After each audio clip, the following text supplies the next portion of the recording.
கர்த்தர் கிறிஸ்துவம் இன்றைய நற்செய்தி நம்மை பரிசுத்தப்படுத்தி நம் நடுவில் வாசம் பண்ண விரும்பும் தேவன். யாத்ராகமம் 29வது அதிகாரம் 42 46 நீங்க பாத்தீங்கன்னா, கர்த்தர் இஸ்ரவேல் ஜனங்களோட பேசும்படி ஒரு இடத்தை ஆயத்தம் பண்ணாரு.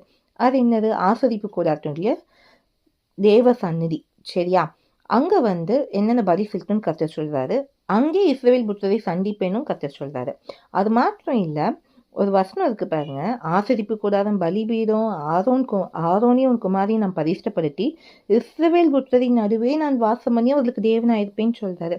அவரே நம் தேவனாகிய கர்த்தர். இதுல என்ன தெரியுதுன்னா, அவர் ஜனங்கள் மத்தியில வாசம் பண்ண விரும்புறார். அவர் நம்ம கூட இருக்க விரும்புறார்.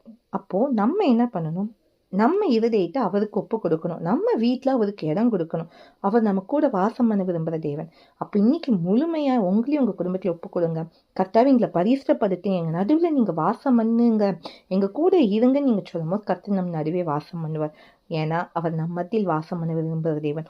இன்னொரு வசனம் இருக்கு, அவர் துடிகளின் மத்தியில் வாசம் பண்ணுவார். நீங்க அவரை துடிச்சிட்டே இருங்க, கர்த்தர் உங்க கூடவே இருப்பார்.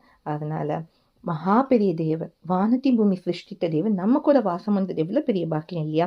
அதனால உங்க வாழ்க்கையில அவருக்கு இடம் கொடுங்க, பரிசுத்தமாய் வாழுங்க. இதுவே இன்றைய நற்செய்தி. எனக்கு முடிந்தவட்டும்.